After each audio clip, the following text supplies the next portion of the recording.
ব্যক্তি আব্দুল্লাহ আল নোমান, রাজনীতিবিদ আব্দুল্লাহ আল নোমান, মন্ত্রী আব্দুল্লাহ আল নোমান, যাই বলি বাবা আব্দুল্লাহ আল নোমানের অনেক অনেক অনেক ঊর্ধ্বে। তিনি তো শুধু বাবা ছিলেন না, আব্দুল্লাহ আল নোমান একজন প্রতিষ্ঠান, একটি প্রতিষ্ঠানের নাম আব্দুল্লাহ আল নোমান। তাকে শুধু বাবা বলে আমি নিচে নামিয়ে আনতে চাই না। এই মানুষটার পুরো দস্তুর একজন রাজনীতিবিদ।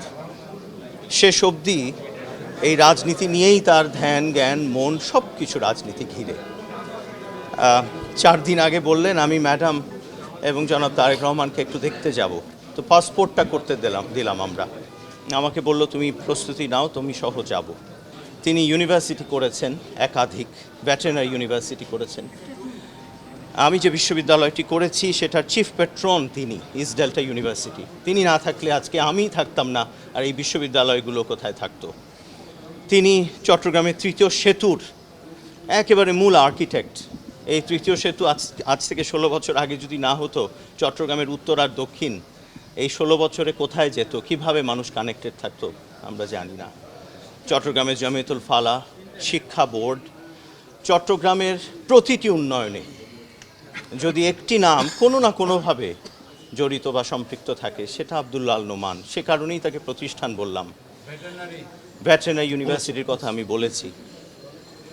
আমাদের এই স্টেডিয়ামের উন্নীতকরণ দোতলায় এবং এটাকে আধুনিকীকরণ সব কিছুই আসলে 16 বছর আমি ম্যাডামকে বলেছিলাম, ম্যাডাম আপনি 2006 পর্যন্ত চট্টগ্রামে যা যা করে দিয়ে গেছেন, আমার বাবা প্রস্তাব করেছিল 16 দফা এই বাণিজ্যিক রাজধানী করবার জন্য।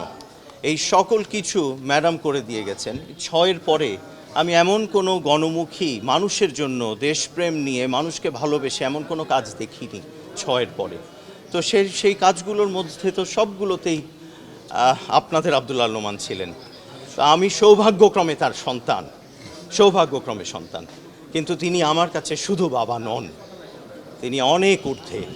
ব্যক্তি আব্দুল্লাহ আল নোমান, রাজনীতিবিদ আব্দুল্লাহ আল নোমান, মন্ত্রী আব্দুল্লাহ আল নোমান, যাই বলি বাবা আব্দুল্লাহ আল নোমানের অনেক অনেক অনেক ঊর্ধ্বে। বাদ আসর জানাজা হবে, মহাসচিব মহোদয় বলেছেন পার্টি অফিসের সামনে হবে, প্রাঙ্গণে।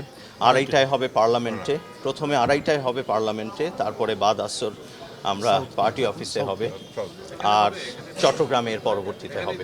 সেটা আপনারা জানবেন, সেটা আপনারা জানতে পারবেন।